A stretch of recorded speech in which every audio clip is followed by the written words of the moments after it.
tank build. Okay? Yung tank build, medyo may pagka-chubby. Daming tao tinatag ako dito, guys.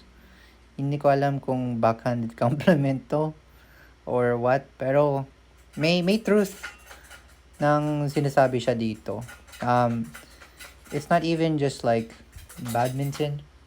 I think badminton is interesting because even though it's a very hard sport, there's many ways to win, and thus there is no one, I guess, what's the word I'm looking for here, like meta when it comes to the body. Yeah, like some builds will perform better than others, and that comes down to like genetics. Some people are, some people say this is pseudoscience, but there's the hard gainers, there's the hard losers, there's the people that are just neutral, the endomorphs, ectomorphs, whatever, and it kind of just represents itself here. So if you didn't watch the full video, I think it's entertaining to watch at least.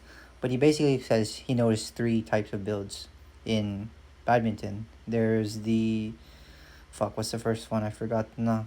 There's the marksman build, which is like the super scrawny, skinny guys. So think Victor Axelsen, think Antonsen.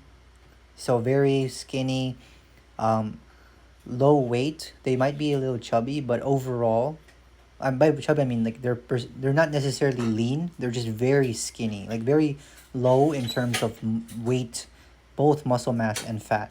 Right. You have the fighter build, which is the most common build you see because anyone like training will eventually get to this build, right? Even if you are relatively skinny or relatively fat with enough exercise, with enough dieting, you will gravitate towards the central build, right? And that's like any generic and most active competitive players, right? So the fighter build is just like your standard athletic body build from my understanding of the video. And then he goes on to mention, and this is why I was tagged a billion times, the tank build, which he describes as medyo chubby, malaki yung braso, maganda yung pitik, maganda yung technique nila, right? And this kind of is interesting because this is also something you'll see in doubles, right? Let me pause so I can find this guy's name. So if you know Liang Weng Keng, I think he is a great. I butchered that name, but he is a great example of like a tank build. Like even though he's obviously very fit, he still has a little bit more weight than his opponents, or sorry, his partner even. And I noticed that even with myself, like when I was at Benton Yord, when I was like at probably the physically best I ever was, I was still 82 kilos, which is still on the heavier side, especially for a badminton player. Even though I had like a visible six pack, and was in relatively good shape, like low resting heart rate, was in the best physical shape. I still had more weight. So it's interesting, it's fun, and there is a reason. Like I mentioned before. Honestly, there's really no point in this video. I just thought it was cool. It's late night. I got tagged. So my question to y'all is,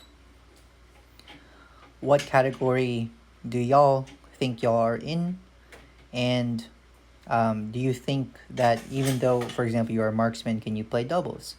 If you're a tank build, can you play singles? Right. I think the answer is yes, and we obviously see examples of that. We see super scrawny players in doubles.